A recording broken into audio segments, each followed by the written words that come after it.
हम पुकार पुकार के बोल रहे हैं सर, आदमी लोग सुन रहे नहीं है। ये तो जादू वाला तेल नहीं है, ये 108 जड़ी बूटी का तेल रहता है। देश के कई हिस्सों में मंगलवार सुबह भूकंप के झटके महसूस किए गए। उत्तर प्रदेश, बिहार से लेकर दिल्ली तक लोगों ने धरती में कंपन का अनुभव किया। बिहार में मंगलवार सुबह आए भूकंप की रिक्टर स्केल पर तीव्रता 5.3 मापी गई। पटना समेत कई जिलों में भूकंप के तेज झटके महसूस हुए।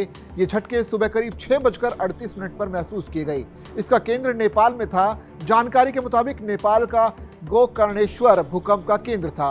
वहीं नेपाल के कई इलाकों में भी तेज भूकंप के झटके महसूस हुए, जहां उसकी तीव्रता 7.1 मापी गई।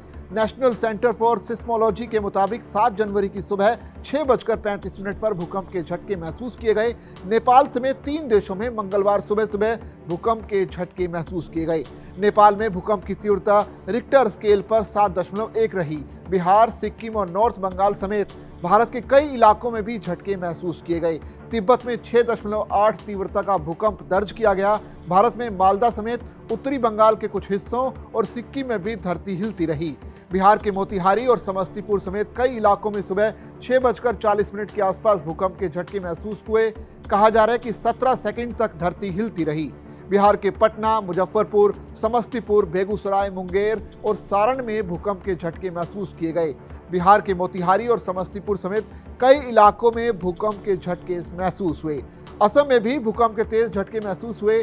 नेपाल में तो रिक्टर स्केल पर भूकंप की तीव्रता 7.1 बताई जा रही है।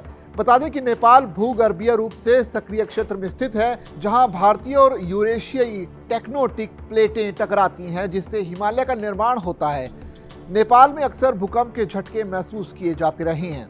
मुजफ्फरपुर समेत उत्तर बिहार में मंगलवार सुबह करीब 6:37 पर भूकंप के तेज झटके महसूस किए गए। भूकंप के झटके के बाद कड़ाके की ठंड में लोग घरों से बाहर निकल गए। लोगों ने शोर मचाना शुरू कर दिया, हालांकि तब तक झटके खत्म हो चुके थे। भूकंप को तीव्रता रिक्टर स्केल पर 5.3 मापी गई है। इसका केंद्र नेपाल के काठमांडू के पास गोकर्णेश्वर बताया जा रहा है। भूकंप से अब तक किसी भी जानमाल की क्षति की कोई भी खबर नहीं है। लोगों ने हिलते हुए पंखे का वीडियो भी मोबाइल में कैद कर लिया। उधर महाराष्ट्र के पालघर जिले में सोमवार सुबह 3.7 तीव्रता का भूकंप आया। अधिकारियों ने बताया कि किसी के हताहत होने या संपत्ति के नुकसान की कोई सूचना नहीं है। जिला आपदा प्रबंधन प्रकोष्ठ के प्रमुख विवेकानंद कदम ने कहा कि भूकंप तड़के 4:35 पर डहाणू तालुका में आया। उन्होंने बताया कि तालुका के बोर्डी, दापचरी और तलासरी इलाकों के लोगों में सुबह सुबह भूकंप के झटके महसूस किए गए। 2 जनवरी को भी नेपाल में 4.8 तीव्रता का भूकंप आया था, जिससे झटके राजधानी काठमांडू और पड़ोसी जिलों में महसूस किए गए थे।